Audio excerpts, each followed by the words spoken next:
ఆంధ్రప్రదేశ్ రాజకీయాలు రసవత్తరంగా మారుతున్న పరిస్థితి మనం చూస్తున్నాం. ముఖ్యంగా అన్ని రాజకీయ పక్షాలు కూడా ప్రచారాన్ని ఉధృతం చేస్తున్నటువంటి పరిస్థితి మనం చూస్తున్నాం.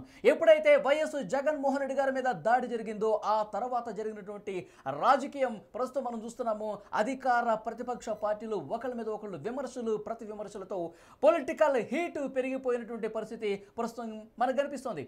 ముఖ్యంగా ఆంధ్రప్రదేశ్లో విమర్శలు ఏ స్థాయికి వెళ్ళిపోయాయంటే దాడి మీరే చేశారు, చంద్రబాబే చేయించారంటూ ఇటు అధికార పార్టీ నుంచి విమర్శలు వస్తున్న పరిస్థితి చూస్తున్నాం. మరోవైపు ప్రతిపక్షం కూడా గతంలో జరిగిన ఘటనను నిదర్శనంగా చూపిస్తూ ఇది కోడికత్తి డ్రామా లాంటిదే, ఇది డ్రామా చేశారు, కుట్రపూరితంగా వాళ్ళ మీద వాళ్లే దాడి చేయించి ఒక సానుభూతి పొందే ప్రక్రియకు మళ్ళీ శ్రీకారం చుట్టారు వైఎస్ జగన్మోహన్ రెడ్డి అని చెప్పి ఇటువైపు నుంచి కూడా విమర్శలు మనం చూస్తున్నాం. దాంతోపాటుగా చెల్లెళ్ల రాజకీయం హీటు పుట్టిస్తోంది. కడపలో వైఎస్ షర్మిల సునీత ప్రచారం ఉధృతం చేస్తున్నారు. అన్నకి పోరాటం చేస్తున్నారు, అన్న మీద పోరాటం చేస్తున్నారు, అన్నకు వ్యతిరేకంగా పూర్తి స్థాయిలో గళం విప్పుతున్న పరిస్థితి చూస్తున్నాం. నిన్న హైదరాబాద్లో YS Sunitha power point presentation కూడా ఇచ్చారు. వైఎస్ జగన్మోహన్ రెడ్డికి ముందే తెలుసు, వైఎస్ అవినాష్ రెడ్డి ఈ హత్యకు సంబంధించిన ఉదంతం మొత్తం కూడా లైవ్ అప్డేట్స్ తెలుసుకుంటూ హత్యలో క్రియాశీలకంగా పోషించారు.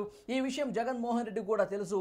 జగన్ ప్రభుత్వం పడిపోవాలి, జగన్ ప్రభుత్వం ఈసారి రాకూడదు, హత్య రాజకీయాలు ప్రోత్సహిస్తున్న వారు గెలవకూడదు, వైఎస్ అవినాష్ రెడ్డి కూడా గెలవకూడదు, నిందితులకు తప్పకుండా శిక్ష పడే వరకు తన పోరాటం కొనసాగిస్తానని చెప్పేసి ఆమె చెప్తున్నారు. సో రాజకీయ వాతావరణం ఇంత హీట్ ఎక్కుతున్నటువంటి ప్రస్తుత పరిస్థితుల్లో సర్వేలు కూడా రాజకీయ పార్టీలకు మరింత కాకపుట్టిస్తున్నటువంటి పరిస్థితి కనిపిస్తోంది. ముఖ్యంగా ఆంధ్రప్రదేశ్లో నేషనల్ సర్వేలు కావచ్చు, లోకల్గా చేసిన సర్వేలు కావచ్చు, చాలా వరకు ఏ విధమైనటువంటి రిపోర్ట్స్ ఇచ్చాయో ఇప్పటి వరకు మనం చూసాం. పదుల సంఖ్యలో సర్వేలు వచ్చిన పరిస్థితి చూస్తున్నాం. ఇప్పుడు సరికొత్త సర్వే, అంటే గతంలో ఒకసారి చేశారు, మళ్ళీ మార్చి 10 నుంచి ఏప్రిల్ 10 వరకు చేసినటువంటి సర్వేకి సంబంధించిన వివరాలు ఇప్పుడు నేను మీ ముందుంచే ప్రయత్నం చేస్తున్నాను. ఇండియన్ స్ట్రాటజీస్ సర్వే గతంలో ఒక సర్వే ఇచ్చింది. ఇప్పుడు లేటెస్ట్గా మార్చి 10 నుంచి ఏప్రిల్ 10 వరకు ఈ సర్వే రిపోర్ట్ ఏ విధంగా ఉందో మీకు వివరించే ప్రయత్నం చేస్తున్నాను. ఈ సర్వే చేసినటువంటి డాక్టర్ భరత్ రెడ్డి గారు ప్రస్తుతం లైవ్లో మనతో పాటు సిద్ధంగా ఉన్నారు. సార్, ఈ రిపోర్ట్ మొత్తం నేను చూశాను. మొత్తం ఈ మనం టీవీ ప్రేక్షకులు కూడా ఏ జిల్లాలో, ఉమ్మడి జిల్లాలో ఎన్ని నియోజకవర్గాలు ఉన్నాయి, ఆ నియోజకవర్గాల్లో ఏ పార్టీ గెలిచే అవకాశం కనిపిస్తుంది, ఎక్కడ టఫ్ ఫైట్ ఉంది, అవన్నీ కూడా మీ సర్వే రిపోర్ట్కి సంబంధించి పూర్తి డీటెయిల్స్ మనం టీవీ ప్రేక్షకులకు ఒకసారి వివరిస్తాం సార్. తర్వాత ఈ సర్వే అసలు ఎట్లా చేశారు, ఏ అంశాలను పరిగణలోకి తీసుకుని సర్వే చేశారు, మళ్ళీ ఒకసారి మనం మాట్లాడుతాం సార్. ప్లీజ్ ఒకసారి ఒక 2 minutes కూర్చోండి. నేను మనం టీవీ ప్రేక్షకులకు ఈ సర్వేకి సంబంధించిన వివరాలన్నీ కూడా మీకు చూపించే ప్రయత్నం చేస్తాను. ఒకసారి మనం చూద్దాం. శ్రీకాకుళం జిల్లా నుంచి మొత్తం రాయలసీమ, చిత్తూరు, మొత్తం ఉమ్మడి 13 జిల్లాలకు సంబంధించి ఏ జిల్లాలో ఏంటి పరిస్థితి ఒకసారి మీకు చూపించే ప్రయత్నం చేస్తున్నాం. ఇండియన్ స్ట్రాటజీస్ సర్వే శ్రీకాకుళం ఉమ్మడి జిల్లాలో 10 నియోజకవర్గాలు ఉన్నాయి. ఈ 10 నియోజకవర్గాల్లో 8 కూటమి గెలవబోతోంది. టీడీపీ, జనసేన, బీజేపీ కూటమి 8 స్థానాలు గెలుచుకోబోతోంది. వైసీపీ కేవలం 2 స్థానాలకే పరిమితం అవుతుందని చెప్తున్నారు. సో కీన్ కంటెస్ట్ ఏం లేదు. ఉమ్మడి శ్రీకాకుళం జిల్లాలో ఫలితం మాత్రం వన్ సైడ్గా కనిపిస్తుంది. 10లో 8 స్థానాలు కూటమి గెలుచుకునే అవకాశం ఉన్నట్టుగా కనిపిస్తుంది. ఇక ఉమ్మడి నియోజకవర్గం, ఉమ్మడి విజయనగరం జిల్లాలో మొత్తం 9 నియోజకవర్గాలు ఉన్నాయి. ఈ 9లో కూటమి 4, వైసీపీ 4, ఒకటి మాత్రం చాలా పోటాపోటీగా ఉండే అవకాశం ఉందని చెప్తున్నారు. తర్వాత విశాఖపట్నంలో మొత్తం 15 స్థానాలు ఉన్నాయి. 15లో 11 స్థానాలు కూటమి గెలుచుకోబోతుందని చెప్తున్నారు. సో 11 స్థానాలు అంటే మెజారిటీ స్థానాలు విశాఖపట్నం జిల్లాలో కూటమికి రాబోతున్నట్టుగా తెలుస్తోంది. కేవలం 2 స్థానాలకే ప్రస్తుతం అధికారంలో ఉన్న వైసీపీ కేవలం 2 స్థానాలకే పరిమితం అవుతుందని చెప్తున్నారు. మరొక 2 చోట్ల పోటాపోటీగా ఉండే పరిస్థితి కనిపిస్తుంది. ఆ 2 కూడా మళ్ళీ ఏ పార్టీకి వస్తున్నది కూడా త్వరలోనే తేలిపోనుంది. 2 చోట్ల మాత్రం కొంత టఫ్ ఫైట్ ప్రస్తుతం అయితే కనిపిస్తోంది. ఇక ఉమ్మడి పశ్చిమ గోదావరి జిల్లాలో మొత్తం 15 స్థానాలుంటే 15లో 13 ఇక్కడ మనం చాలా స్పష్టంగా చూడొచ్చు.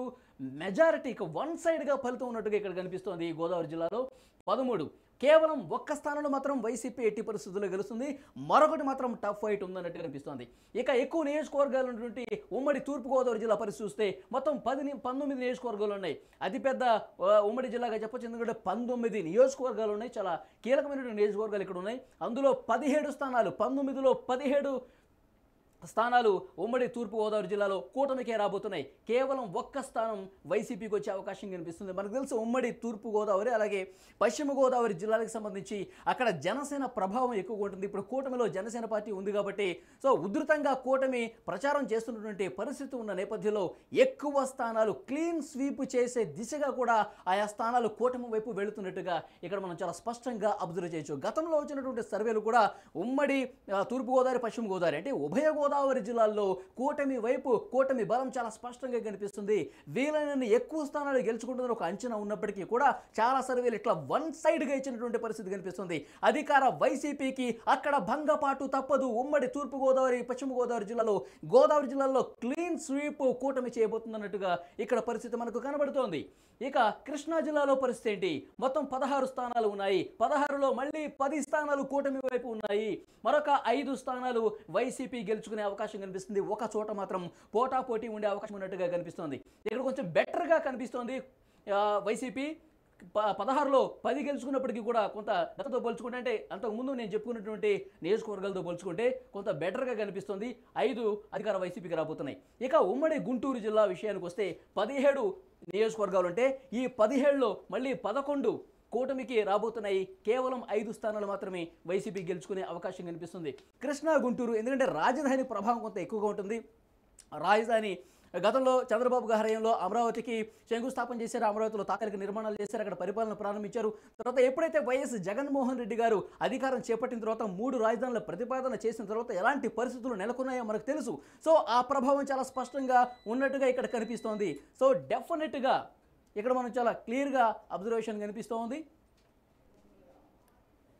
ఎస్, ఈ నియోజకవర్గాలు అన్నీ కూడా చాలా స్పష్టంగా మనం అబ్జర్వ్ చేయొచ్చు. ఇక్కడ ఈ రిపోర్ట్ను మనం మరొకసారి మీకు ఎక్స్ప్లెయిన్ చేసే ప్రయత్నం చేస్తాను. ఉమ్మడి కృష్ణాలో 16 ఉంటే 10 స్థానాలు మాత్రం కూటమి, అదేవిధంగా 5 స్థానాలు మాత్రం వైసీపీ గెలుచుకునే అవకాశం కనిపిస్తోంది. ఇక గుంటూరులో ఇంతకుముందు నేను చెప్పినట్టే 17 స్థానాలు ఉంటే 11 స్థానాల్లో మాత్రం కూటమి గెలుచుకునే అవకాశం ఉంది. 5 స్థానాల్లో మాత్రం వైసీపీ గెలిచే అవకాశం ఉన్నట్టుగా కనిపిస్తోంది. ఇక ఉమ్మడి ప్రకాశం జిల్లా విషయానికి వస్తే మొత్తం 12 స్థానాలు ఉన్నాయి. 12లో 8 కూటమి గెలుచుకోబోతోంది. 3 స్థానాల్లో వైసీపీ గెలుచుకునే అవకాశం కనిపిస్తోంది. ఉమ్మడి ప్రకాశం జిల్లాలో 12, మళ్ళొకసారి చెప్తున్నాను, 12లో 8 స్థానాలు కూటమి గెలుచుకోబోతుందని చాలా స్పష్టమైనటువంటి సమాచారం వస్తుంది. తర్వాత కేవలం 3 స్థానాలు మాత్రమే ప్రకాశం జిల్లాలో వైసీపీ గెలుస్తుంది. ఇక ఉమ్మడి నెల్లూరు జిల్లా విషయానికి వస్తే ఏ విధంగా ఉంటుందంటే ఉమ్మడి నెల్లూరు జిల్లాలో 10 స్థానాలు ఉన్నాయి. 10లో 5 స్థానాలు కూటమి గెలుచుకోబోతోంది. 10లో సగం స్థానాలు కూటమికి వచ్చేస్తున్నాయి. నెల్లూరులో మరొక 5 స్థానాలు వైసీపీ గెలుచుకునే అవకాశం ఉన్నట్టుగా చాలా స్పష్టంగా కనిపిస్తుంది. ఇక్కడ కొంత బెటర్ పర్ఫార్మెన్స్ ఉంది. గతంలో కూడా ఇక్కడ నెల్లూరు ప్రకాశం జిల్లాలో వైసీపీ హవా కొంత ఎక్కువగా ఉంది. సో ఇక్కడ కూడా టఫ్ ఫైట్ నియోజకవర్గాలు ఏమీ లేకపోయినప్పటికీ కూడా ఉమ్మడి నెల్లూరు జిల్లాలో 10లో సగం స్థానాలు కూటమికి, మరొక సగం స్థానాలు వైసీపీకి వచ్చే అవకాశం కనిపిస్తోంది. ఇక కడప జిల్లాలో పరిస్థితి ఏంటి? కడప జిల్లాలో మొత్తం 10 స్థానాలు ఉంటే మొత్తం 4 స్థానాలు కూటమి గెలుచుకునే అవకాశం ఉన్నట్టుగా స్పష్టంగా కనిపిస్తుంది. వైసీపీ 6 స్థానాలు గెలుచుకునే అవకాశం కనిపిస్తోంది. సో డెఫినెట్గా ఇండియన్ స్ట్రాటజీ సర్వే చెప్తోంది కడప సీఎం జగన్ సొంత జిల్లా. ఈ సొంత జిల్లాలో 10 స్థానాల్లో 4 స్థానాలు మాత్రమే కూటమి. మెజారిటీ స్థానాలు సీఎం జగన్ సొంత జిల్లాలో వైసీపీనే మెజారిటీ స్థానాలు గెలుచుకోబోతుందని చెప్పి చాలా స్పష్టంగా ఈ సర్వే తెలియజేసింది. ఇక ఉమ్మడి కర్నూలు జిల్లాలో పరిస్థితి ఏంటి? ఉమ్మడి కర్నూలు జిల్లాలో పరిస్థితి ఒకసారి మనం చూస్తే మొత్తం 14 స్థానాలు ఉన్నాయి. 14లో 5 స్థానాలు మాత్రమే కూటమి. అంటే కడపతో పోల్చుకుంటే కర్నూలు కూడా ఇంకా దానికి భిన్నంగా ఏమీ లేదు. కర్నూలు జిల్లాలో కూడా కూటమికి కొంత నిరాశాజనకమైన ఫలితం చెప్పాలి. ఎందుకంటే ఉభయ గోదావరి జిల్లాలతో పోల్చుకుంటే, తర్వాత ఉత్తరాంధ్రతో పోల్చుకుంటే ఇక్కడ కూటమికి స్థానాలు తగ్గుతున్నట్టుగా మనం స్పష్టంగా ఇక్కడ అబ్జర్వ్ చేయొచ్చు. 14లో 5 మాత్రమే కూటమి గెలుచుకునే అవకాశం ఉంది. 7 స్థానాలు మాత్రం వైసీపీ గెలుచుకునే అవకాశం కనిపిస్తోంది. 2 మాత్రం టఫ్ ఫైట్ ఉండే అవకాశం ఉందని ఇండియన్ స్ట్రాటజీస్ సర్వే తెలియజేసింది. ఇక అనంతపురంలో ఏంటి పరిస్థితి? ఉమ్మడి అనంతపురంలో 14 స్థానాలు ఉన్నాయి. ఈ 14 స్థానాల్లో సిచ్యువేషన్ ఏ విధంగా ఉందో ఒకసారి మీకు చెప్తాను. ఈ 14లో 10 స్థానాలు ఉమ్మడి అనంతపురం జిల్లాలో 14లో 10 స్థానాలు కూటమి విజయం దిశగా దూసుకుపోయే అవకాశం ఉన్నట్టుగా చాలా స్పష్టంగా కనిపిస్తోంది. సో డెఫినెట్గా ఇక్కడ మనం అబ్జర్వ్ చేయొచ్చు. ఉమ్మడి అనంతపురం జిల్లాలో డెఫినెట్గా ఇక్కడ మనం కూటమి విజయం సాధించే అవకాశం కనిపిస్తుంది. ఉమ్మడి అనంతపురం అంటే డెఫినెట్గా కూటమికి చాలా బలమైనటువంటి నియోజకవర్గాలు ఉన్నాయి. తెలుగుదేశం పార్టీ చాలా బలంగా ఉండే అవకాశం కనిపిస్తోంది. సో డెఫినెట్గా ఇది కలిసి రాబోతోంది. ఉమ్మడి అనంతపురంలో మెజారిటీ స్థానాలు కూటమికి గెలిచే అవకాశం ఉంది. కేవలం 3 స్థానాల్లో మాత్రమే అధికార వైసీపీ గెలిచే అవకాశం ఉన్నట్టుగా చాలా స్పష్టంగా తెలుస్తుంది. ఒక చోట మాత్రం టఫ్ ఫైట్ ఉండే అవకాశం ఉంది. ఇక ఉమ్మడి చిత్తూరు జిల్లాలో పరిస్థితి ఏంటి ఒకసారి ఇక్కడ చూపిస్తాను మీకు. ఉమ్మడి చిత్తూరులో కూడా 14 స్థానాలు ఉన్నాయి. సో 14లో 6 స్థానాలు కూటమి గెలుచుకోబోతోంది. మరొక 6 స్థానాల్లో వైసీపీ గెలుచుకోబోతుంది. చెరుసగం పంచుకున్న పరిస్థితి కనిపిస్తుంది చిత్తూరులో. 6 స్థానాలు కూటమి, 6 స్థానాలు వైసీపీ, 2 చోట్ల మాత్రం పోటాపోటీ ఉండే అవకాశం ఉన్నట్టుగా ఇక్కడ మనకి స్పష్టంగా కనిపిస్తోంది. సో ఓవరాల్గా చూసుకుంటే కనుక శ్రీకాకుళం నుంచి చిత్తూరు వరకు ఈ ఉమ్మడి 13 జిల్లాల్లో ఉన్నటువంటి పరిస్థితి ఇక్కడ మనకి కనిపిస్తోంది. మొత్తం డెఫినెట్గా కూటమికి ఎక్కువ స్థానాలు వచ్చే అవకాశం ఉందని ఇండియన్ స్ట్రాటజీ సర్వే చెప్తోంది. డాక్టర్ భరత్ రెడ్డి గారు చేసినటువంటి సర్వేకి సంబంధించిన ఈ వివరాలు. గతంలో కూడా ఇండియన్ స్ట్రాటజీస్ సర్వే చేసింది. గతంలో ఉన్నటువంటి ఫలితాలకు కొంత స్వల్ప మార్పులు కనిపిస్తున్నాయి. అయినప్పటికీ కూడా కూటమికే ఎక్కువ స్కోప్ ఉన్నట్టుగా మనకు కనిపిస్తోంది. ఇక్కడ స్క్రీన్ మీద మనకి వచ్చేసింది ఇండియన్ స్ట్రాటజీకి సంబంధించినటువంటి సర్వేకి సంబంధించిన డీటెయిల్స్ మళ్ళీ ఒకసారి మీకు చూపించే ప్రయత్నం చేస్తున్నాను. ఇక్కడ శ్రీకాకుళం నుంచి మొదలు పెడితే ఇక్కడ చిత్తూరు వరకు కూడా మొత్తం అన్ని స్థానాల్లో మెజారిటీ స్థానాలు కూటమి వైపే ఉన్నట్టుగా కనిపిస్తోంది. అక్కడక్కడ ఒక్కొక్క జిల్లాలో వైసీపీ ప్రభావం కనిపించినప్పటికీ కూడా కూటమి వైపే ప్రజలు ఉన్నారు. కూటమి ఆశీర్వదించడానికి సిద్ధంగా ఉన్నారు. కూటమి గెలిచే అవకాశం చాలా స్పష్టంగా ఉన్నట్టుగా ఇండియన్ స్ట్రాటజీస్ సర్వే చెప్తోంది. డాక్టర్ భరత్ రెడ్డి గారు చేసినటువంటి ఈ సర్వేకి సంబంధించిన వివరాలు ఈ విధంగా ఉన్నాయి. అయితే ఎన్ని స్థానాలు రాబోతున్నాయి? 175లో కూటమి వైపు ఎన్ని స్థానాలు ఉండబోతున్నాయి? వైసీపీకి ఎన్ని స్థానాలు ఇచ్చే అవకాశం కనిపిస్తుంది? ఇక టఫ్ ఫైట్ కీన్ కంటెస్ట్ ఎన్ని స్థానాలు ఉండబోతాయో మీకు ఒకసారి చూపించే ప్రయత్నం ఇక్కడ చేస్తాను. కూటమి 112 స్థానాలు. మనకు తెలుసు ఆంధ్రప్రదేశ్లో 88 స్థానాలు వస్తే అధికారం కైవసం చేసుకునే అవకాశం కనిపిస్తుంది. ఇక్కడ ఇండియన్ స్ట్రాటజీ సర్వే కూటమికి 112 స్థానాలు ఇచ్చింది. 112 స్థానాలతో ఒక అద్భుతమైన విజయం కూటమి నమోదు చేసే అవకాశం ఉందని చాలా స్పష్టంగా అర్థమవుతుంది. ఇక అధికార వైసీపీ, ప్రస్తుతం అధికారంలో ఉన్న వైసీపీ కేవలం 50 స్థానాలకు పరిమితం కాబోతోంది. గతంలో కూడా మనం చూసాం చాలా సర్వేలు 40 స్థానాలు ఇచ్చిన పరిస్థితుంది, 30 స్థానాలు ఇచ్చిన పరిస్థితుంది. అయినప్పటికీ కూడా ఇప్పుడు కొంత మెరుగుదల కనిపించింది అధికార వైసీపీకి. మనకు తెలుసు మొన్ననే ఐప్యాక్ సంబంధించి గతంలో జగన్మోహన్ రెడ్డి గారికి అనుకూలంగా పనిచేసి ఆయన గెలుపుకు దోహదం చేసినటువంటి ప్రశాంత్ కిషోర్, ఆయన మాటల్లో మనకు అర్థమవుతుంది చాలా ఘోర ఓటమి జగన్మోహన్ రెడ్డి గారు చవి చూడబోతున్నారు. 30 స్థానాలు వస్తే ఎక్కువే అని చెప్పి గతంలో ఆయన చెప్పిన పరిస్థితుంది. కానీ ఇక్కడ మనం చూస్తున్నాము Indian strategies survey Bharat Reddy గారు చేపించినటువంటి ఈ సర్వేకి సంబంధించి హాఫ్ సెంచరీ కొట్టబోతుంది వైసీపీ. కానీ అధికారం ఈసారి చేజిక్కునే అవకాశం లేదు. పరాజయం తప్పదు జగన్ అని చెప్పి ఇక్కడ అర్థమవుతుంది. కీన్ కంటెస్ట్ పోటాపోటీ 13 స్థానాలు ఉన్నాయి. ఈ 13లో మరి కూటమికి ఎన్ని వెళ్తాయి, వైసీపీకి ఎన్ని వెళ్తాయో భవిష్యత్తులో తేలే అవకాశం కనిపిస్తుంది. వాళ్ళు చేసినటువంటి సర్వేకి సంబంధించి ఈ 13 స్థానాలు పోటాపోటీగా, అత్యంత పోటాపోటీగా ఉండే అవకాశం ఉన్నట్టుగా చాలా స్పష్టంగా కనిపిస్తుంది. మరొకసారి మీకు చూపిస్తున్నాను. కూటమి 112 స్థానాలతో అద్భుత విజయం నమోదు చేసే అవకాశం ఉన్నట్టుగా కనిపిస్తోంది. సో భరత్ రెడ్డి గారు ఒక్కసారి రండి సార్, స్క్రీన్లోకి రండి.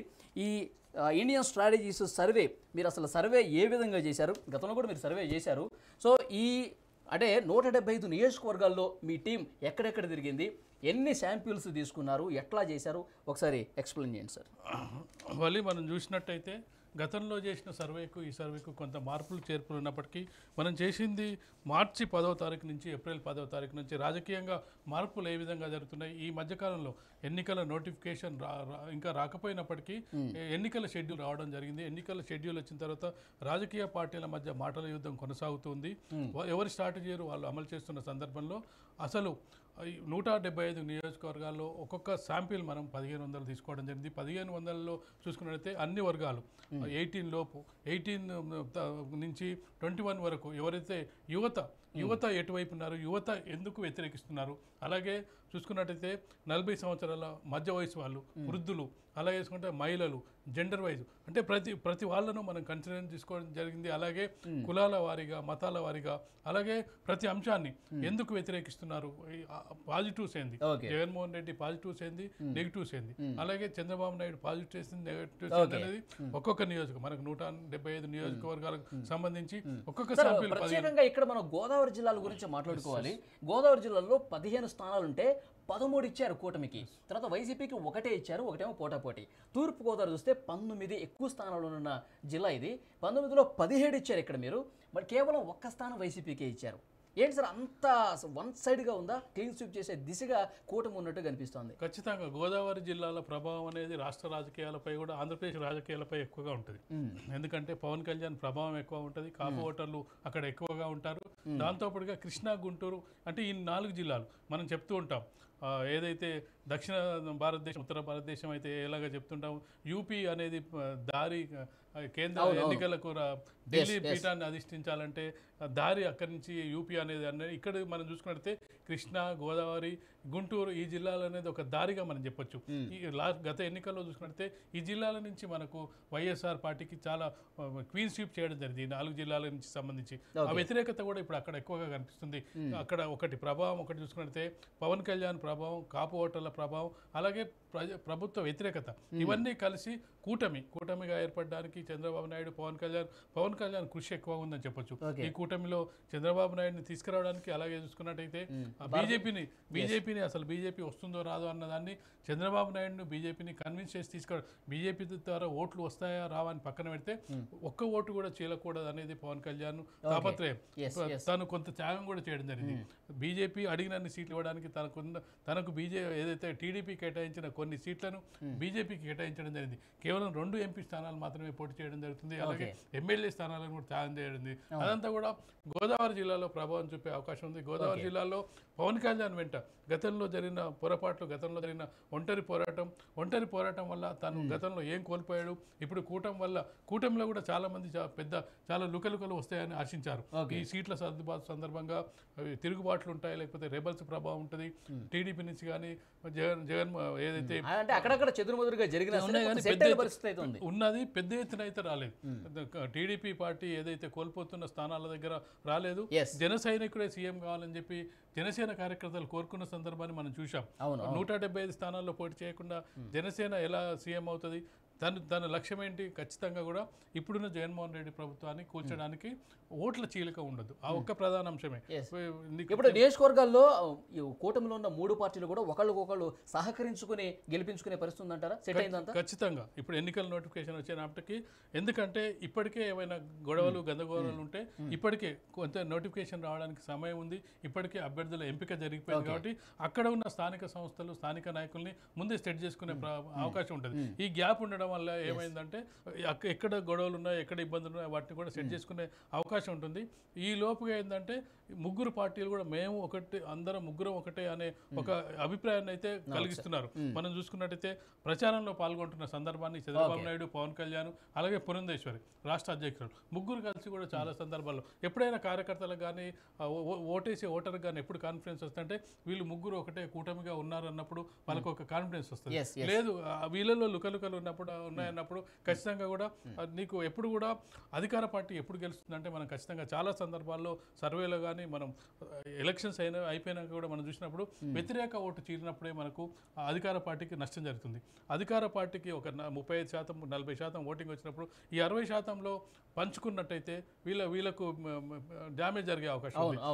అధికార పక్షానికి 38%, 40% ఓటు వచ్చినా ప్రతిపక్షం ఒక్కడైనప్పుడు వాళ్ళకు ఒక 45% ఓటు వచ్చినప్పుడు వాళ్ళు డామినేట్ చేసే అవకాశం ఉంటుంది. చాలా సందర్భాల్లో మనం చూసినప్పుడు ఓట్ల చీలిక, ట్రయాంగిల్ ఫైట్స్ ఇవన్నిటి వల్ల అధికార పక్షానికి లాభం జరుగుతుంటుంది. ఆ లాభం జరగకుండా ఉండడానికి పవన్ కళ్యాణ్ చాలా తీవ్ర ప్రయత్నం చేయడం జరిగింది. ఆ ప్రయత్నం ఒక మాట సార్, పిఠాపురంలో ఏంటి పరిస్థితి? పిఠాపురంలో పవన్ కళ్యాణ్ నిలబడ్డారు, తర్వాత వంగగీత వైసీపీ నుంచి ఉన్నారు. ఏంటి ఎట్లా ఉండబోతున్న పరిస్థితి అక్కడ? ఖచ్చితంగా పిఠాపురం సెలెక్ట్ చేసుకుంటే గత అనుభవాలు ఇస్తాయి. గతంలో పవన్ కళ్యాణ్కి ఒక అనుభవం ఉంది. చేసిన 2 చోట్ల ఓడిపోయాడు అనేది ఒక మచ్చ ఉంది మొదటిసారి. ఆ మచ్చ నుంచి తొలగించడానికి పిఠాపురం ఎంచుకోవడం జరిగింది. పిఠాపురం ఖచ్చితంగా కూడా ఆయనకు కలిసి వచ్చే అంశంగా చెప్పొచ్చు. దాని మీద మీ సర్వేలో ఆయన ఖచ్చితంగా పవన్ కళ్యాణ్ గెలవబోతున్నాడు. ఒక్క ప్రభావం ఒక జిల్లా ప్రభావం అనేది ఒక పాజిటివ్ వేవ్ ఏ విధంగా వస్తుందంటే గెలుస్తాడనే అభిప్రాయం వచ్చినప్పుడు ఆ జిల్లా మొత్తం కూడా వ్యాపిస్తుంటది. ఓడిపోతాడు అనుకున్నప్పుడు ఆ ప్రభావం కనిపించదు. ఖచ్చితంగా మనం చూసుకున్నట్టయితే గోదావరి జిల్లాలో కూటమి చూసుకున్నట్టయితే దాదాపుగా నీకు అధికారం కావాల్సినది వాళ్ళ దగ్గర నుంచే నీకు ఎక్కువ 30-40 సీట్లు అక్కడి నుంచే వచ్చినట్టుగా కనిపిస్తున్నాయి కూటమికి. కాబట్టి ఈ ఒక వేవ్ సృష్టించిన తర్వాత ఖచ్చితంగా వీళ్ళు గెలుస్తారన్నప్పుడు సాధారణ కార్యకర్త ఉన్నా కానీ గెలిచే అవకాశం ఉంటుంది. ఆ వేవ్లో పెద్ద నాయకులు కూడా ఏదైతే ఓడిపోయే పక్షం వైపు పెద్ద పెద్ద నాయకులు గతంలో 5 ఏళ్ళు 10 ఏళ్ళు 15 ఏళ్ళు నిలబడ్డ నాయకులు కూడా ఆ వేవ్ ఉన్నప్పుడు అందులో కొట్టుకుపోయే అవకాశం ఉంది. మన తెలంగాణ ఎన్నికల్లో చూడడం జరిగింది.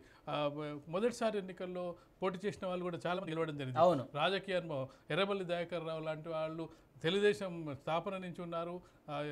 అది ఒక 26 ఏళ్ళ 28 యువత చేత ఓడిపోవడం జరిగింది. రాజకీయ అనుభవం అక్కడ పనికిరాదు. ఓటర్లు ఒకవైపు డిసైడ్ అయిపోతే ఇక వేవ్ లా అక్కడ క్యాండిడేట్ ను చూడరు, ఆ వేవ్ ను చూస్తారు. సార్ ఇక్కడ మనం వైసీపీకి కంచుకోటగా ఉన్నటువంటి కొన్ని జిల్లాల్లో కూడా కొంత ప్రతికూల పరిస్థితులు ఉన్నాయి. కొంతేమో కొంచెం తన ఉనికిని కాపాడుకునే పరిస్థితి వైసీపీ చేసినట్టుగా కొన్ని కనిపిస్తున్నాయి మనకి. నెల్లూరులో చూడొచ్చు, గతంలో వన్ సైడ్గా ఉన్నటువంటి వైసీపీ ఈసారి సగానికి సగం పడిపోయినట్టుగా మీ సర్వేలో తెలుస్తుంది. 10లో 5 సగానికి సగం పంచుకున్నారు. కడప జిల్లా చూస్తే సీఎం సొంత జిల్లా 4 మాత్రం మీ కూటమికి వస్తుంది. మళ్ళీ మెజారిటీ స్థానాలు 6 వైసీపీకి వస్తున్నట్టు పరిస్థితుంది. సో కర్నూలులో 5, 7 కూటమి కేవలం 5 కర్నూలులో, మళ్ళీ 7 వైసీపీకి వస్తున్నాయి. అంటే రాయలసీమలో, అంటే ఉత్తరాంధ్ర కోస్తాంధ్రతో పోల్చుకుంటే రాయలసీమలో వైసీపీ బలంగా ఉందని చెప్పి చాలా సర్వేలు చెప్పి, సో మీరు కూడా వైసీపీ వైపే కొన్ని ఎక్కువ స్థానాలు ఇచ్చిన పరిస్థితి. అనంతపూర్ తప్ప మనం చూసుకున్నట్టయితే రాయలసీమలో దాదాపుగా కూటమి కంటే కూడా ఆధిపత్యం కనిపిస్తుంది. కడప సొంత జిల్లా కాబట్టి ఖచ్చితంగా కూడా ఆ ప్రభావం ఉంటుంది. కర్నూలుకు ఒక అడ్వాంటేజ్ ఏంటంటే కర్నూలులో న్యాయ రాజధాని ఏర్పాటు చేయాలని చెప్పి భావించడం జరిగింది. కర్నూలు మొదటి నుంచి ఏం కోరుకున్నారంటే, మేము గతంలో రాజధాని కోల్పోవడం జరిగింది, మాకు రాజధాని కావాలనే ఒక డిమాండ్ కూడా ఉండే. ఆ డిమాండ్ నెరవేరకపోయినప్పటికీ కనీసం ఎక్కడైతే 3 రాజధానుల విషయంలో వైజాగ్లో డ్యామేజ్ అయిందో, అలాగే మనకు విజయవాడలో అమరావతి డ్యామేజ్ అయిందో, కానీ ఇక్కడ డ్యామేజ్ కాకుండా కొంతవరకు నిలుపుదల చేయడానికి కారణం ఏంటంటే అక్కడ ఒక న్యాయ రాజధాని వస్తుందనేది కర్నూలు వాళ్ళు ఆశిస్తున్నారు. దాంతోపాటుగా రాయలసీమ జిల్లాలో కొంతవరకు వైసీపీ బలంగా ఉండడంతో పాటు ఇప్పుడు 50 సీట్లు మనకు వస్తున్నాయంటే ఈ రాయలసీమని రక్షిస్తుందని చెప్పొచ్చు. రాయలసీమ రక్షించి ఉండకపోతే ఉత్తరాంధ్రలో ఏకపక్షంగా ఉన్నట్టయితే గతంలో చంద్రబాబు నాయుడుకి ఏ విధంగా అయితే 23 సీట్లతో ఆగిపోవడం జరిగిందో 23-30 స్థానాలు పడిపోయే అవకాశం ఉండే. కానీ రాయలసీమ ముఖ్యంగా చూసుకున్నట్లయితే కర్నూలు, కడప, అలాగే చూసుకున్నట్లయితే నెల్లూరులో 50% ఇవి కొంతవరకు కాపాడుతున్నాయి. చిత్తూరు చంద్రబాబు నాయుడు సొంత జిల్లా అయినప్పటికీ అక్కడ కూడా 50% కవర్ చేయగలుగుతున్నాడు. మనం చూసుకున్నట్టయితే ఇక్కడ ఖచ్చితంగా కూడా కూటమి మిగతా జిల్లాల్లో ఆధిపత్యం కనబరుస్తున్నప్పటికీ ఇక్కడ కొంతవరకు అయితే పోటాపోటీగా వైసీపీ పోటాపోటీకి ఇస్తున్న సందర్భంలో 50 నుంచి 60 మన 13 స్థానాలు కీన్ కాంటెస్ట్ అని చెప్తున్నప్పటికీ అందులో ఒక మనం 50-50 వేసుకున్నప్పటికీ 50 నుంచి 55 స్థానాలు వచ్చే అవకాశం ఉంది. 50-50 వేసుకున్నప్పటికీ కూటమి కూడా 120 స్థానాల వరకు చేరుకునే అవకాశం ఖచ్చితంగా ఉంటుంది. 20 వరకు వచ్చే అవకాశం ఉంటుంది. ఇక్కడ మనం చూసుకున్నట్లయితే అసలు ఎందుకు అంటే జగన్మోహన్ రెడ్డి 5 ఏళ్ల కాలంకే ఎందుకు వ్యతిరేకత వస్తుందన్నప్పుడు ఖచ్చితంగా కూడా కొంత మార్పు అనేది ఇటీవలి కాలంలో. సరే, ఇప్పుడు 175 నియోజకవర్గాల్లో ఎంతమంది నుంచి శాంపిల్ తీసుకున్నారు? ప్రతి నియోజకవర్గంలో మనం 1500 శాంపిల్స్ తీసుకోవడం జరిగింది. ఆ 1500 మందిలో జెండర్ వైజ్గా, క్యాస్ట్ వైజ్గా, అలాగే చూసుకున్నట్టయితే ఏజ్ వైజ్గా యువ ఓటర్లు ఏం కోరుకుంటున్నారు, యువ ఓటర్లు ఎందుకు వ్యతిరేకిస్తున్నారు, ఎందుకు అనుకూలిస్తున్నారు, స్త్రీలు మహిళలు ఎందుకు అనుకూలం, ఎందుకు వ్యతిరేకం, మధ్య తరగతి వారు ఎందుకు వ్యతిరేకం, ఎందుకు అనుకూలం, అలాగే మధ్య 40 నుంచి 50 60 ఏళ్ళ వాళ్ళు, 60 ఏళ్ళ పైబడిన వాళ్ళు, ఏదైతే పెన్షన్ కరువులో ఉన్న వాళ్ళు, వాళ్ళందరూ వాళ్ళు ఎందుకు వ్యతిరేకిస్తున్నారు, ఎందుకు అనుకూలిస్తున్నారు అంటే జెండర్ వైజ్గా దేని పట్ల వాళ్ళకు వ్యతిరేకత ఉంది, ప్రభుత్వం పట్ల ఎందుకు వ్యతిరేకత ఉన్నప్పుడు ముఖ్యంగా చూసుకున్నట్టే ముఖ్యంగా మొదటి నుంచి కూడా చెప్తున్నది 3 రాజధానుల విషయాలకు సంబంధించి ప్రజల్లో, ఆంధ్రప్రదేశ్ రాష్ట్ర ప్రజల్లో వ్యతిరేకత ఉంది జగన్మోహన్ రెడ్డి మీద. జగన్మోహన్ రెడ్డి గెలిచిన కొత్తలో సంవత్సరం వరకు పాజిటివ్ ఉన్నప్పటికీ కొంత నెగిటివ్ ఎక్కడ ప్రారంభమైందంటే రాజధానుల విషయంలో ప్రారంభమైంది. అప్పటి వరకు వేరే నెగిటివ్ ఏం లేదు. సంవత్సర కాలం వరకు కూడా ప్రజలు కూడా గమనిస్తుంటారు ఏం చేస్తున్నాడు, మనం కొంత అవకాశం ఇవ్వాలని గమనిస్తుంటారు. ఎప్పుడైతే తను వెంటనే అధికారం చేపట్టిన వెంటనే అమరావతి రాజధానిగా ఉంచుతూనే మనకు మూడు రాజధానులు ఉండాలనే ప్రతిపాదన చెప్పినామంటే అక్కడి నుంచే మెల్లగా కొంత వ్యతిరేకత ప్రారంభమైంది. ఈ వ్యతిరేకతలకు అన్నిటికీ తర్వాత కారణం బీజం పడింది. కానీ మొదటి వ్యతిరేకత అనేది ఒక రాజధానికి 3 రాజధానులు, ఎందుకంటే కొత్త ప్రాంతము, కొత్తగా రాజధాని ఏర్పాటు చేసుకోవాలంటే చాలా కష్టమైన పని. కేంద్రం ఎంత సహకరిస్తుందో తెలియదు. కేంద్ర ప్రభుత్వం పూర్తిగా బాధ్యత తీసుకోవాలి ఒక రాజధాని నిర్మాణం చేయాలంటే. అట్లాంటిది ఒక 5 ఏళ్ల కాలం మనం ఎలా ఉంటుందంటే ఒక సగం ఇల్లు కట్టిన తర్వాత దీన్ని వదిలేసి మరో చోట ఇల్లు కట్టుకున్నట్టు అవుద్ది. ఇక్కడ ఇల్లు ఇది కంప్లీట్ కాదు, మరొక ఇల్లు కంప్లీట్ కాకుండా విశాఖ నుంచే రాజధాని అని చెప్పి విశాఖ నుంచే పరిపాలన చేస్తామని చెప్పారు. ఈ ఉగాదికు ఈ దసరాకు అని చెప్పి చెప్పుకుంటూ పోయారు. కానీ విశాఖ నుంచి వెళ్ళి పరిపాలన చేసిన పరిస్థితి లేదు. సో ఏంటి సార్ అది విశాఖ ఓటర్లే నీకు సపోర్ట్ చేసే పరిస్థితి లేదు. వాళ్ళకి రాజధాని వస్తుందని చెప్తున్నప్పటికీ విశాఖ ఓటర్లే అక్కడ సపోర్ట్ చేసే పరిస్థితి లేదు. ఎందుకంటే అక్కడ అమరావతి రాజధాని పెట్టడానికి కొన్ని కారణాలు చంద్రబాబు చెప్పడం జరిగింది. ఆంధ్రప్రదేశ్ అనేది మనం చూసుకున్నట్లయితే ఒక ఈ మూల నుంచి ఆ మూల ఉంటుంది.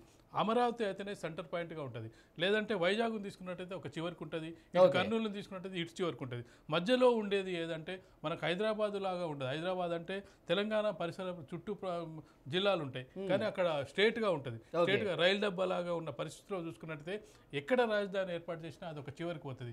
కర్నూలుకు సంబంధించిన వ్యక్తి నీకు వైజాగ్ పోవాలంటే ఎంత సమయం పడుతుందో, వైజాగ్ సంబంధించిన వ్యక్తి కర్నూలు రావడం అదే సమయం పడుతుంది. వాళ్ళకి హైదరాబాద్కు దానికి పెద్ద తేడా ఉన్నది. గతంలో మన చిన్న రాష్ట్రం ఎందుకు కోరుకున్నారు? రాజధాని దూరం అవుతుంది, వికేంద్రీకరణ జరగాలని కోరుకోవడం జరిగింది. మళ్ళీ తీసుకెళ్ళి మళ్ళీ వైజాగ్ తీసుకెళ్ళి కర్నూలు కడపలో తీసుకుపోయి వైజాగ్ తీసుకెళ్ళినట్టయితే వాళ్ళకి ఎంత డిస్టెన్స్ అవుతుంది? ఇవన్నీ మళ్ళీ ముఖ్యమంత్రి అవుతాను, విశాఖ నుంచి నేను ప్రమాణ స్వీకారం చేస్తాను కూడా జగన్ గారు. జగన్మోహన్ రెడ్డి కాన్ఫిడెన్స్ లెవెల్ జగన్మోహన్ రెడ్డికి ఉన్నాయి. అంటే ఏ పార్టీ నాయకుడైనా ఏ పార్టీ అయినా కానీ అధికారాన్ని కోల్పోతా అని చెప్పే ప్రయత్నం చేయదు. ఖచ్చితంగా మేమే గెలుస్తామని చెప్తుంది. అందుకోసం పోరాటం చేస్తారు. ఇప్పుడు సంక్షేమ పథకాల పట్ల ఇంతకు ముందు మీరు మహిళలను కూడా సంప్రదించాం. మా సర్వేలో మహిళలను సంప్రదించి వాళ్ళ అభిప్రాయాలు కూడా తెలుసుకుని ఉన్నారు. సో ముఖ్యంగా చాలా సంక్షేమ పథకాలు అమలవుతున్నాయి, మహిళల కేంద్రంగా చాలా కూడా అమలవుతున్నటువంటి పరిస్థితి కనిపిస్తుంది. సంక్షేమమే మమ్మల్ని గెలిపిస్తుందన్న నమ్మకం అధికార పార్టీలో ఉంది. సో సంక్షేమ పథకాల పట్ల మహిళల రియాక్షన్ ఏ విధంగా ఉంది మీ సర్వేలో? సంక్షేమం అంటే సంక్షేమం పట్ల కొంతవరకు పాజిటివ్ ఉంటుంది, కానీ పూర్తి పాజిటివ్ ఉండదు. నీకు వచ్చిన డబ్బుని పంచడం కాదు. ఏదైతే మనకు ప్రశాంత్ కిషోర్ గత ఎన్నికల్లో 151 సీట్లు రావడానికి స్ట్రాటజిక్గా పనిచేయడం జరిగింది. ఎన్నికలు జరిగిన వెంటనే, అసలు రిజల్ట్ రాకముందే ఎన్నికలు జరిగిన వెంటనే వైసీపీ పార్టీ ఆఫీస్లో సెలబ్రేషన్స్ చేయడం జరిగింది. అంత కాన్ఫిడెన్స్గా గెలుస్తాడని చెప్పడం జరిగింది. అతనే చెప్పిన పాయింట్ ఏంటంటే, నువ్వు సృష్టించాలి, ఇన్ఫ్రాస్ట్రక్చర్ డెవలప్ చేయాలి, కొత్త అవకాశాలు కల్పించాలి. కానీ నీకు వచ్చిన సంపద రాదు. అప్పు చేసిన సంపదను, అప్పు చేసి పప్పు కూడా అంటారు కదా, అప్పు చేసిన సంపదను నువ్వు పంచడం ఏంటి? దానివల్ల నీకు అప్పులు పెరుగుతాయి, కానీ నీకు వాళ్ళకి ఏం ఇన్ఫ్రాస్ట్రక్చర్ డెవలప్ అవుతుంది, సంక్షేమం అవసరం, సేమ్ టైంలో నీకు డెవలప్మెంట్ కూడా అవసరం. అక్కడ డెవలప్మెంట్ లేదు అనేది నిరుద్యోగ యువకులు. అంటే సంక్షేమం ఒకటే కాదు, అభివృద్ధి కూడా కావాలని చెప్పి ఆయన అన్నాడు. ఓకే, ఇప్పుడు లబ్ధిదారుల గురించి అడుగుతున్నాం. మహిళలు చాలా వరకు అమ్మఒడి కావచ్చు, చేయూత కావచ్చు, మహిళలు నేరుగా లబ్ధి పొందుతున్న పరిస్థితి ఉంది, డ్వాక్రా కావచ్చు. సో మహిళల రియాక్షన్ ఏంటి? వాళ్ళు డబ్బులు తీసుకుంటున్నారు కాబట్టి పథకాల ద్వారా వాళ్ళు ఓటేసే పరిస్థితి ఉందా? ప్రభుత్వం మీద వ్యతిరేకత ఉందా? ఖచ్చితంగా లబ్ధిదారులు ఖచ్చితంగా కూడా కొంతవరకు ప్రభుత్వం పట్ల సానుకూలతనే ఉంటుంది. మరొకటి లబ్ధిదారులు ఏం ఆలోచిస్తారంటే, మరో ప్రభుత్వం వస్తే మాకు ఈ లబ్ధి చేకూరుతారు. అందుకే మనం ఇచ్చిన స్ట్రాటజీ సర్వేలో చూసుకున్నట్టయితే వైసీపీని పూర్తి స్థాయిలో మనకు భారీ ఓటమిగా చెప్పట్లేదు. 50-60 స్థానాలు వస్తున్నాయంటే ఒక గట్టి ప్రతిపక్షంగానే ఉంటుందని చెప్పొచ్చు. గత ఎన్నికల్లో మనం టీడీపీకి చూసుకున్నట్టయితే కేవలం 23 స్థానాలు రావడం జరిగింది, భారీ మెజారిటీతో గెలవడం జరిగింది వైసీపీ పార్టీ. ఈసారి 50-60 స్థానాలంటే ఒక ప్రతిపక్ష పార్టీగా మంచి ఫలితాలను సాధిస్తున్నట్టు. ఆ 60 స్థానాలు కూడా ఎలా వస్తున్నట్టే లబ్ధి పొందుతున్న వాళ్ళు ఎవరైతే లబ్ధిదారులు ఉన్నారో, లబ్ధిదారులు వాళ్ళు వైసీపీ ప్రభుత్వానికి చేయూతగా అండదండగా ఉండడం వల్లనే ఈ పథకాలు రావడం జరుగుతుంది. ఎందుకంటే మనం చూసుకున్నట్లయితే నిరుద్యోగుల్లో అసంతృప్తి ఉంది, మధ్యతరగతి వర్గాల్లో అసంతృప్తి ఉంది, యువతకు ఉద్యోగాలు రావట్లేదు, ఇండస్ట్రీస్ రావట్లేదు, వచ్చిన ఇండస్ట్రీస్ కూడా బయటకు వెళ్ళిపోతున్నాయి. మనం చూసుకున్నట్టయితే ఏ ప్రభుత్వం అయినా కొత్త ఇండస్ట్రీస్ తేవడానికి ప్రయత్నం చేస్తూ ఉంటుంది. ఆ ప్రయత్నంలో భాగంగా 100% కాకుండా ఒక 50%, 20% సక్సెస్ అయ్యే ప్రయత్నం చేస్తుంది. కానీ వచ్చిన ఫ్యాక్టరీలే వెళ్ళిపోతున్నాయనే ఒక భావన. ప్రభుత్వ ఉద్యోగాలు అసలు పూర్తిగా లేవు, ప్రభుత్వం నుంచి నోటిఫికేషన్స్ అసలు వచ్చిన పరిస్థితి లేదు గత కొద్ది సంవత్సరాలుగా అని చెప్పి వాళ్ళు మదన పడుతున్నట్టుగా అంటున్నారు. నిరుద్యోగులకు సంబంధించి అసలు దేశవ్యాప్తంగా ఉంది, ఆంధ్రప్రదేశ్లో ఇంకా ఎక్కువగా ఉంటుంది. కొత్తగా ఏర్పడిన రాష్ట్రం, వాళ్ళకు ఆల్రెడీ అప్పుల రాష్ట్రంగా ఉంది, మిగులు బడ్జెట్ లేని రాష్ట్రం, దాంతోపాటు కొత్తగా అప్పులు అవుతున్నాయి. కానీ అప్పులు తెచ్చిన సందర్భంగా దానికి దేనికి ఖర్చు పెడుతున్నారు అది ముఖ్యం. ఇప్పుడు మనకు బ్యాంకుల్లో ఒక అప్పు ఇస్తున్నప్పటికీ నువ్వు ఏం పని చేస్తున్నావు అని ఇస్తారు, నువ్వు ఒక ఇల్లు కట్టుతున్నావు అంటే ఈజీగా ఇస్తారు, ఎందుకంటే ఇల్లు అని ఒక అసెట్, దానిలో నీకు ఉండాలని అనుకుంటుంది. కానీ నేను ₹1,00,000 తెచ్చి నా పక్కన వాళ్ళకి పంచి పెడతా అంటే ఏ బ్యాంక్ ఏది ఎవరు. ఇప్పుడు ఇక్కడ జరుగుతున్నది అంటే అప్పులు తెస్తున్నావు, నువ్వు పంచి పెడుతున్నావు. ఆ పంచి పెట్టడం వల్ల మళ్ళీ నీకు రిటర్న్స్ వస్తున్నాయా? నీకు రిటర్న్స్ కూడా రావాలి. ఏదో ఒక ఒక రోడ్ వేసినావు అనుకో, రోడ్ వేస్తే అక్కడ ఒక నీకు ఇన్ఫ్రాస్ట్రక్చర్ డెవలప్ అవుతుంది, ట్రాన్స్పోర్ట్ డెవలప్ అవుతుంది. ఆ డెవలప్మెంట్ లేదు. డెవలప్మెంట్ లేకపోవడం అనేది వైసీపీకి పెద్ద దెబ్బగా చెప్పొచ్చు. అయితే ఇక్కడ ఏది ఏమైనప్పటికీ తను ఏదైతే సంక్షేమ పథకాలు ప్రవేశపెట్టాడో, అమ్మఒడి లాంటి వాటి పథకాలు, అలాగే మహిళలకు ఈ ఉచితాలు ఉన్నాయో, ఉచితాలకు సంబంధించి కొంత వాళ్ళకు అసంతృప్తి, నువ్వు ఎన్ని పథకాలు ఇచ్చినా ఏం చేసినా అసంతృప్తి అని అందరికీ ఉంటుంది. 100% సాటిస్ఫాక్షన్ అనేది ఎక్కడ ఉంటుంది. ఎందుకంటే మనం తెలంగాణ ఎన్నికల్లోనే చూద్దాం. తెలంగాణ ఎన్నికల్లో రైతు బంధు ఇచ్చాము, మేము షాదీ ముబారక్ ఇచ్చాము, కళ్యాణ లక్ష్మి ఇచ్చాము, ఈ రుణమాఫీ లక్షల లోపు వాళ్ళకి చేసాం. ఇన్ని చేసినప్పటికీ ఓటర్ ఎందుకు ఇక్కడ ఓడించాడు అంటే అసంతృప్తి. నువ్వు కొత్తగా వచ్చే ప్రభుత్వం మరి ఇంకేమైనా పథకాలు ఇస్తే, ఇప్పుడు ఉచితాలకు అలవాటు పడిన ప్రజలు మరో ప్రభుత్వం మారితే మరింత మనకు ఇంకెన్ని ఉచితాలు వస్తాయని ఒక సెక్షన్ ఆలోచిస్తే. అయితే ఆంధ్రప్రదేశ్లో రోడ్లు చాలా అధ్వానంగా ఉన్నాయి. రోడ్ల మీద 2 వీలర్ కాదు కదా, అసలు ఏ వీలర్ కూడా వేసుకుని పోయే పరిస్థితులు అని చెప్పి ప్రతిపక్షాలు తీవ్రంగా విమర్శిస్తున్న పరిస్థితి. అంటే నేను ఒక లైవ్ ఎగ్జాంపుల్గా అడుగుతున్నాను మిమ్మల్ని. మీ సర్వే చేసేటటువంటి ప్రతినిధులు ఆంధ్రప్రదేశ్లో తిరిగారు, ప్రతి గ్రామానికి వెళ్ళి సర్వే చేశారు. నియోజకవర్గంలో ప్రతి గ్రామానికి వెళ్ళిపోయినా నియోజకవర్గంలో కొన్ని శాంపిల్స్ అయితే తీసుకున్నారు. ఏంటి సార్ రోడ్లు ఎట్లా ఉన్నాయి? మీ వాళ్ళు మీకు చెప్పినటువంటి లైవ్ ఫీడ్బ్యాక్ ఏంది? ఖచ్చితంగా రోడ్ల పరిస్థితి అధ్వానంగా ఉందని ప్రతిపక్షాలు ఏ విధంగా అయితే చెప్పావో, అసంతృప్తి కూడా ప్రజల్లో అలాంటి అసంతృప్తి ఉంది. డెవలప్మెంట్కు కొలమానంగా ఏం చూస్తారంటే, ఒక గ్రామానికి సంబంధించి కొలమానంగా ఏం చేస్తారంటే, మా ఊరికి రోడ్డు ఉందా, రోడ్డు ఉంటే బస్సు వస్తుందా, బస్సు వచ్చిన తర్వాత మాకు నీళ్ళ సౌకర్యం ఉందా, అలాగే స్కూల్ ఉందా అంటే ఇవన్నీ కూడా భాగం.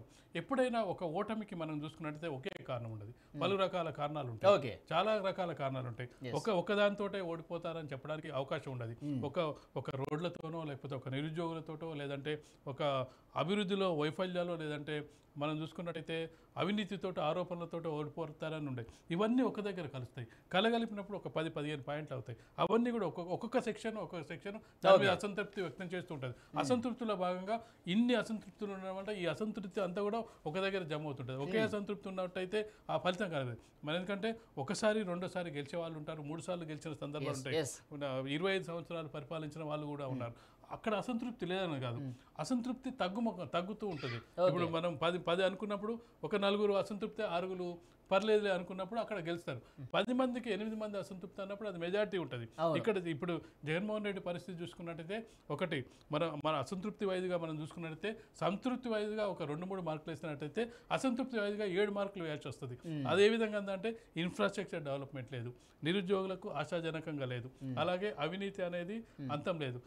ఇప్పుడు వాలంటరీ వ్యవస్థకు సంబంధించి విమర్శలు ఉన్నాయి, దాంతో పాటుగా కేసులు, దాంతో పాటుగా చూసుకున్నట్లయితే ఇంట్లో సమస్యలు. ఇప్పుడు ఇంటి ఏదైతే అవినాష్ రెడ్డికి సంబంధించి కుటుంబ సమస్యలు, వివేకానంద రెడ్డి హత్య కేసుకు సంబంధించి వివేకానంద రెడ్డి స్వయంగా. సార్ ప్రజలు నిజంగా ఏమనుకుంటున్నారు? 2 చెల్లెళ్ళు కూడా పోరాటం చేస్తున్నారు. ఒక చెల్లెలేమో న్యాయ పోరాటం చేస్తుంది, తండ్రిని చంపేశారు, అవినాష్ రెడ్డికి శిక్ష పడాల్సిందే, అవినాష్ రెడ్డి కీలక నిందుడని చెప్పి ఇటు ప్రసంగాల్లో రాజకీయ పోరాటం చేస్తున్నారు, న్యాయ పోరాటం కూడా చేస్తున్నారు. సో ప్రజల్లో ఎలాంటి భావన ఉంది సార్? చెల్లెళ్లకు జగన్మోహన్ రెడ్డి అన్యాయం చేశాడు, ఈ భావన బలంగానే ఉందా ప్రజల్లో? ఖచ్చితంగా ఉంటుంది. ఇంటి సమస్యలను తీర్చలేకుండా మనం బయట సమస్యలను సాధించలేము. ఖచ్చితంగా ఇంట్లో వాళ్ళు ఒకటే అని చెప్పుకునే ప్రయత్నం అయితే ఖచ్చితంగా చేయాలి. ఎందుకంటే నువ్వు అధికారంలోకి వచ్చిన సందర్భంగా చూసినట్టే, నీకు బయట వాళ్ళు ఎవరు సపోర్ట్ చేయకపోయినా, నువ్వు జైలుకి వెళ్ళిన సందర్భంగా నీ వెంట ఉన్నది, నీకు అండగా నిలిచింది. జైల్లో నువ్వు 9 నెలల పాటు జైల్లో ఉన్నప్పటికీ ఎవరు అండగా ఉన్నారు? పాదయాత్రను ఎవరు కంటిన్యూ చేశారు? షర్మిల పాదయాత్ర కంటిన్యూ చేయడం జరిగింది.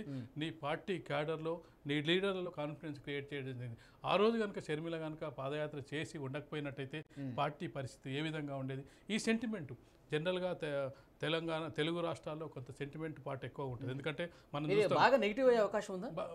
పోరాటం ఖచ్చితంగా నెగిటివ్ ఖచ్చితంగా ఉంటుంది. బాగా అంటే నేను చెప్పేది ఏంటంటే, ఈ 10 పాయింట్లలో అది కూడా ఒక పాయింట్ యాడ్ అవుతుంటుంది. సెంటిమెంట్ అనేది ఖచ్చితంగా మనం ఎవరైనా చనిపోతారు, చనిపోయిన తర్వాత వాళ్ళ కుటుంబ సభ్యులు నిలబడినట్టయితే ఖచ్చితంగా గెలుస్తారు. ఈరోజు రాజశేఖర రెడ్డి వారసునిగానే కదా జగన్మోహన్ రెడ్డి సీఎంగా అధిష్ఠించింది. వితౌట్ రాజశేఖర రెడ్డి, జగన్మోహన్ రెడ్డి వాట్ అన్నప్పుడు రాజశేఖర రెడ్డి గతంలో సీఎంగా పనిచేయడం జరిగింది. రాజశేఖర రెడ్డి వారసత్వాన్ని పుణుకుపుచ్చుకోవడం రాదు. ఆ రాజశేఖర రెడ్డి వారసత్వం అనేది ఇప్పుడు డివిజన్ అయ్యే పరిస్థితి కనిపిస్తుంది. ఏదో షర్మిలను వీళ్ళు ఏం చేశారు, కాంగ్రెస్ పార్టీ కూడా తెలివిగా ఉపయోగించడానికి మొదలుపెట్టింది. అసలు మనం జీరో స్థాయిలో, కాంగ్రెస్ పార్టీ జీరో స్థాయిలో ఉన్న కాంగ్రెస్ పార్టీని మనం అసలు చర్చలో కూడా లేకుండే. గతంలో మనం 4-5 నెలల వరకు చూసుకుంటే, కాంగ్రెస్ షర్మిల వచ్చిన తర్వాత కొంత రాజకీయం వాళ్ళు గెలుస్తారా లేదని పక్కన పెట్టు, కనీసం ఒక చర్చలో భాగంగా షర్మిల కాంగ్రెస్ పార్టీ అధ్యక్షురాలుగా బాధ్యత జరిగింది. పాత కాంగ్రెస్ వాదులు అలాగే జగన్మోహన్ రెడ్డి మీద అసంతృప్తి ఉన్న నాయకులు వచ్చి వాళ్ళకు ఒక వేదిక అయిపోయింది. అవునవును. ఇప్పుడు సార్ ఇప్పుడు కడపలో ఏంటి పరిస్థితి? వాళ్ళైతే ఉధృతంగా పోరాటం చేస్తున్నారు.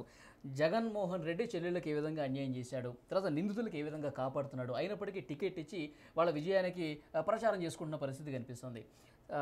తర్వాత చిన్నానని చంపేశారని చెప్పేసి పెద్ద ఎత్తున ప్రచారం చేస్తున్నారు కదా. కడపలో అవినాష్ రెడ్డి మీద వైఎస్ షర్మిల గెలవబోతున్నారా లేదా? మీ సర్వేలో వైఎస్ షర్మిల గెలవడం అనేది కష్టమైన పని అప్పటికీ అవినాష్ రెడ్డిని ఓడించడానికి మాత్రం ఆ ప్రయత్నం ఉంటుంది.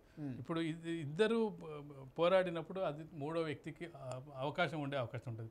అంటే వైఎస్ షర్మిల గెలవకపోవడానికి మనం ప్రధాన కారణం చూసుకున్నట్టయితే కాంగ్రెస్ పార్టీ చాలా వీక్ అయిన సందర్భంలో ఒక రివైవ్ స్టార్ట్ చేసింది. ఆ రివైవ్ అంటే ఈ రోజు స్టార్ట్ అయిన పార్టీ మరొక 5 ఏళ్లకో 4 ఏళ్లకో పుంజుకునే అవకాశం ఉంటుంది. కానీ ఇప్పుడు చర్చలోకి రావడం జరిగింది. ఈమె ఓట్లు ఎక్కడి నుంచి తీసుకొని రావాలి? కాంగ్రెస్ పార్టీ వైఎస్ జగన్మోహన్ రెడ్డితో ఉన్న కార్యకర్తలు కానీ లీడర్లు కూడా వాళ్ళంతా ఎవరు కాంగ్రెస్ పార్టీ కార్యకర్తలు, వాళ్ళ నుంచి డివిజన్ తీసుకురావాలి. తెలుగుదేశం పార్టీ మొదటి నుంచి కూడా ఓడిపోయినప్పటికీ బలంగా ఉన్న పార్టీ. నీకు ఆంధ్రప్రదేశ్ రాష్ట్ర వ్యాప్తంగా కూడా కొంత పర్సెంట్ ఆఫ్ ఓట్స్ వాళ్ళకు 2%, 3% వేరియేషన్ ఉన్నప్పటికీ 2% అటు ఇటు అయితే గెలిచే అవకాశాలు ఉంటాయి. అలాంటి సందర్భంలో రాయలసీమలో కూడా టీడీపీ బలంగా ఉన్న పార్టీ. అయితే ఈ ఇద్దరి మధ్య పోటీ వల్ల తెలుగుదేశం లాభపడే అవకాశం ఉంది, కానీ షర్మిల అయితే గెలిచే అవకాశాలు చాలా తక్కువ. కానీ ప్రజలు కడప పార్లమెంట్ వరకు కొంత ఆలోచనలో పడ్డారు. వీళ్ళు ప్రచారం చేయటం వల్ల షర్మిల గారు కొంత సెంటిమెంట్ను కూడా వర్కౌట్ చేస్తున్నారు. కొంగు చాచి నేను అడుగుతున్నానని చెప్పి ఆమె ప్రచారంలో కొంత సెంటిమెంట్ వర్కౌట్ అయ్యే విధంగా మాట్లాడటం కావచ్చు. చిన్నాన్న అలాగే రాజశేఖర రెడ్డి గారు రామలక్ష్మణులాగా ఎంత అన్యోన్యంగా ఉండేవాళ్ళు, అలాంటి వ్యక్తిని చంపించారన్న ఒక భావన ప్రజల్లో అంటే లోకల్గా కొంత ఎక్కువగా వర్కౌట్ అవుతుంది కదా. సో ఆ ప్రజల్లో ఇప్పటికే ఆ మార్పు స్టార్ట్ అయిందని చెప్పి ఒక ప్రచారం. మార్పు స్టార్ట్ అయింది. అది గెలిచే స్థాయికి తీసుకెళ్తుందా? అవినాష్ రెడ్డిని ఓడించి తను కూడా ఓడిపోయే స్థాయిలో ఉంటుందా? తను మొదటి స్థానంలో ఉంటుందా, రెండో స్థానంలో ఉంటుందా? ఇంకా బలమైన టీడీపీ పార్టీ ఉంది. టీడీపీ ఓట్లు టీడీపీకి పడ్డట్టయితే టీడీపీ కనుక కొంతవరకు వీళ్ళకి సపోర్ట్ చేసినట్టయితే ఖచ్చితంగా వైఎస్ షర్మిల గెలిచే అవకాశం ఉండేది. కానీ అక్కడ టీడీపీ కూడా ఒక కాంగ్రెస్ పార్టీని ఒక రాజకీయ ప్రత్యర్థిగానే చూస్తుంది. షర్మిల పట్ల సునీత పట్ల సానుకూల వ్యవహారం ఉన్నప్పటికీ ఒక రాజకీయ పార్టీగా కాంగ్రెస్ పార్టీ అనేది ఒక రాజకీయ పార్టీగా వాళ్ళకు మిత్రపక్షం కాదు. మిత్రపక్షం కానప్పుడు గత ఎన్నికల్లోనే తెలంగాణలో కాంగ్రెస్ పార్టీతో టీడీపీ పొత్తు పెట్టుకున్న సందర్భంగా చాలా విమర్శలు ఎదుర్కోవాల్సి వచ్చింది. ఏపీలో పెట్టుకోవాలి, కానీ తెలంగాణలో పెట్టుకున్నప్పటికీ కాంగ్రెస్ పార్టీకి వ్యతిరేకంగా పుట్టిన తెలుగుదేశం పార్టీ ఏ విధంగా పొత్తు పెట్టుకుంటుందనే విమర్శలు తమ పార్టీ వాళ్ళే అయినప్పటికీ టీడీపీ మీద ఇది రావడం జరిగింది. కానీ ఇప్పుడు ఒకవైపు బీజేపీతో పొత్తు పెట్టుకుంటూ కాంగ్రెస్ తో పొత్తు పెట్టుకున్న పరిస్థితి అక్కడ కనిపిస్తుంది. ఒకవేళ బీజేపీ పొత్తులో లేనట్టయితే వాళ్ళు కాంగ్రెస్ తో పొత్తు పెట్టుకున్నట్టయితే అది ఖచ్చితంగా షర్మిలకు అడ్వాంటేజ్ అయ్యేది. ఇప్పటికి కూడా చాలా మంది ఏం చెప్తున్నారు, సునీత వెనుక టీడీపీ చంద్రబాబు నాయుడు ఉన్నారని చెప్తున్న సందర్భంలో ఇప్పుడు టీడీపీ ఓట్లు ఎంతవరకు మళ్తాయి? కాంగ్రెస్ ఓట్లకు సంబంధించిన ఖచ్చితంగా వైసీపీ ఓట్లు ఖచ్చితంగా చీలే అవకాశం కనిపిస్తుంది. అవి షర్మిలకు పడే అవకాశం ఉంది. కొన్ని టీడీపీ ఓట్లు పడ్డట్టయితేనే అప్పుడు షర్మిల బయటపడే అవకాశం ఉంది. పోలరైజేషన్ జరగాలి. పోలరైజేషన్ ఏ విధంగా జరగాలి? మనం తెలంగాణ ఎన్నికల సందర్భంలో ఉప ఎన్నికల సందర్భంలో చూస్తాం. చాలా ఎన్నికల్లో దుబ్బాక కానీ అలాగే మనం హుజూరాబాద్ కానీ మునుగోడు కానీ చూసాం. కేసీఆర్ ఓడిపోవాలంటే అక్కడ ప్రధాన ప్రత్యర్థి ఎవరు? బీజేపీనా కాంగ్రెసా? బీజేపీ కనిపించింది రఘునందన్ రావు దుబ్బాక ఎన్నికలు. కాంగ్రెస్ ఓట్లు కూడా అప్పుడు ఏమైంది, నీకు వేయడం జరిగింది. ఎవరు? బీజేపీకి వేయడం జరిగింది. సేమ్ హుజూరాబాద్లో వాళ్ళు డిపాజిట్ కోల్పోవడం జరిగింది. నీకు మునుగోడులో గెలవకపోయినప్పటికీ కాంగ్రెస్ పార్టీ డిపాజిట్ కోల్పోవడం జరిగింది. ఆ విధమైన పోలరైజేషన్ కనుక వస్తే టీడీపీ ఓటర్ కూడా మనకు ముఖ్యం వైసీపీ ప్రధాన శత్రువు. వైసీపీ ఓడించాలంటే మన షర్మిలను గెలిపించాలనే ఒక అభిప్రాయానికి టీడీపీ కారు వచ్చినట్టయితే ఖచ్చితంగా షర్మిల గెలిపే అవకాశం ఉంటుంది. కానీ ఆ విధమైన పరిస్థితి ఉంటుందా లేదని చూడాలి. ఓకే, సో ఫైనల్గా సార్, ఇది పేదలకు పెత్తందారులకు మధ్య జరుగుతున్నటువంటి పోటీ అని చెప్పి జగన్మోహన్ రెడ్డి గారు చెప్తూ వస్తున్నారు. సంక్షేమం ఎలా అయినా గెలిపిస్తుంది, పేదలు మా పక్షానే ఉన్నారని చెప్తున్నారు. ఎస్సీలు, ఎస్టీలు, మైనార్టీలు, బడుగు బలహీన వర్గాలు పేదలందరూ వైసీపీ వైపే ఉన్నారా? పేదలు అంటే తను చెప్తున్న నమ్ముకున్న దాని ప్రకారం ముఖ్యంగా నమ్ముకున్నది ఏంటంటే లబ్ధిదారులు, మైనార్టీలు, దిగువ మధ్యతరగతి వాళ్ళు తనకు ఓటేస్తారని నమ్ముతున్నారు. ఎంత పర్సెంటేజ్ ఓటేస్తారు? వ్యతిరేకిస్తున్న వాళ్ళు ఎంతమంది? నీకు అనుకూలిస్తున్న వాళ్ళు ఎంతమంది? ఇప్పుడు నీకు గెలుపుకు ఓటకి మధ్య ఎంత పర్సెంటేజ్ ఉంటుంది? జగన్మోహన్ రెడ్డికి 35% వస్తే, చంద్రబాబు నాయుడుకి 36% వచ్చిన 1%. ఆ 35% నువ్వు వెంట ఉన్నట్టే. కానీ గెలుపుకు ఓటకి మధ్య 1-2% ఓటమి తేడానే ఉంటుంది ఎవరి గెలుపు ఓటమికైనా. ఆ సందర్భంలో నీకు అనుకూలించే వాళ్ళు ఈ వర్గాలు ఉన్నాయి. ఈ వర్గాలు ఆ వర్గాన్ని డామినేట్ చేస్తున్నాయా లేదని ఇక్కడ ప్రశ్న. ఈ వర్గాలు ఎక్కువ కనిపిస్తున్నాయి. ఎవరు వ్యతిరేకించే వర్గాలు ఎక్కువ ఉన్నాయి. మనం 10 మార్క్స్ తీసుకున్నప్పుడు 3-4 మార్కులు నీకు వస్తున్నాయి. 6 మార్కులు అటు వచ్చినప్పుడు నీకు ఈ 4 మార్కులు వచ్చినా కానీ నీ గెలుపుకు బయట పడేయలేవు. నీ ఓటింగ్ వ్యతిరేక ఓటు అనేది ఎక్కడ చేయట్లేదు. మూడు పార్టీలు చీలినా 1-2% చీలినా అప్పటికి కూడా లబ్ధి ఎవరికి జరుగుతుందంటే నీకు 7 మార్కులతోటి గెలిచే అవకాశం అయితే అపోజిషన్కే కలుపుతుంది. నీకు అసలు మార్కులు రావని కాదు, నీకు వస్తున్నాయి. కానీ అవతలి వాళ్ళని డామినేట్ చేసే అన్ని మార్కులు రావట్లేదు. ఈ పర్సెంటేజ్ అంతా ఎక్కడి నుంచి వస్తుంది? నీకు లబ్ధిదారుల నుంచి, నువ్వు అనుకున్న సెక్షన్స్ నుంచి, మైనార్టీల నుంచి, పేదవర్గాల నుంచి, వీటి వల్ల నీకు ఓటింగ్ పర్సెంటేజ్ వస్తుంది. కానీ ఓటింగ్ పర్సెంట్ గతంలో కంటే తగ్గుతుంది. అది ముఖ్యమైన విషయం. ఆ తగ్గడం వల్ల నీకు సీట్ల సంఖ్యలో వేరే, గతంలో 151 సీట్ల నుంచి ఇప్పుడు 50-60 సీట్లకు పడిపోతున్నాం. అంటే దాదాపు 89 సీట్లకు పడిపోవడానికి కారణం ఏంటంటే మిగతా సెక్షన్లు నిన్ను వ్యతిరేకిస్తున్నాయి. గతంలో ఉన్న చంద్రబాబు నాయుడుకున్న టీడీపీ ఓటింగ్ పర్సెంట్ పెరుగుతుంది. దానివల్ల ఇప్పుడు నీకు తగ్గుతుందని మన విశ్లేషణలో మన సర్వేలో వెల్లడిందని చెప్పచ్చు. మొత్తానికి ఇండియన్ స్ట్రాటజీస్ సర్వే చేసినటువంటి డాక్టర్ భరతరెడ్డి గారు చెప్తున్నారు, మొత్తానికి 112 స్థానాలు కూటమి వైపు ఉన్నాయి. ఇప్పటి వరకు అయితే 50 స్థానాల్లో అయితే వైసీపీ గెలిచే పరిస్థితి ఇప్పటి వరకు కనిపిస్తుంది. 13 మాత్రం పోటాపోటీ ఉంది. ఇందులో కూడా సగం కూటమికి వెళ్ళే అవకాశం ఉందని చెప్తున్నారు. సో మెజారిటీ సర్వేలో వచ్చినట్టుగానే ఇండియన్ స్ట్రాటజీస్ సర్వే కూడా విజయం కూటమిదే అని చెప్పి చాలా స్పష్టంగా చెప్తున్నటువంటి పరిస్థితి కనిపిస్తుంది. ఇంకా నెల రోజుల సమయం కూడా లేదు పోలింగ్కి. మే 11 జరగబోతుంది. సో ఈ వ్యవధిలో ఏమైనా గొప్ప మార్పులు ఏమైనా జరిగే అవకాశం కనిపిస్తుంది. ఎందుకంటే జగన్మోహన్ రెడ్డి గారి మీద దాడి జరిగిన నేపథ్యంలో, అంటే దాడి కంటే ముందు చేసినటువంటి సర్వే, దాడి తర్వాత వచ్చినటువంటి స్క్రీన్ మీదకి వచ్చినటువంటి సర్వేగా దీన్ని చెప్పాల్సినటువంటి పరిస్థితి కనిపిస్తుంది. మొత్తానికి ఈ నెల రోజుల వ్యవధిలో ఇంకా ఎలాంటి మార్పులు చోటు చేసుకుంటాయి? అధికార ప్రతిపక్ష నాయకుల పోటాపోటీగా ఉధృతం చేసినటువంటి ప్రచారం నేపథ్యంలో ఇంకా మేనిఫెస్టోలు అతి కొద్ది కాలంలోనే వస్తున్నటువంటి ఈ ప్రస్తుత పరిస్థితుల్లో మేనిఫెస్టోల తర్వాత, సార్ మేనిఫెస్టో బయటకు వచ్చిన తర్వాత కూడా ఇంకొక సర్వే ఉందని చెప్పారు మీరు. ఖచ్చితంగా దాడి కూడా మనం కన్సిడర్ చేయొచ్చు. తర్వాత దాడి సర్వే, అలాగే manifesto survey, peak neutral voters ఉంటారు. న్యూట్రల్ ఓటర్స్ కొంతవరకు బయటపడే అవకాశం ఉంటుంది. కొంత మార్పులు జరిగే అవకాశం కూడా ఉంటుంది. కొన్ని సెక్షన్స్ నుంచి మార్పులు జరిగే అవకాశం ఉంటుంది. కానీ మరొకసారి కూడా పోలింగ్ దగ్గర పడుతున్న కొద్దీ కొన్ని పరిణామాలు చోటు చేసుకుంటే మేనిఫెస్టోలు వస్తాయి. తర్వాత ఇలాంటి ఇన్సిడెంట్స్ జరిగినప్పుడు ప్రజల్లో కొద్దిపాటి ఏమైనా మార్పు ఏమైనా కనిపిస్తుందా?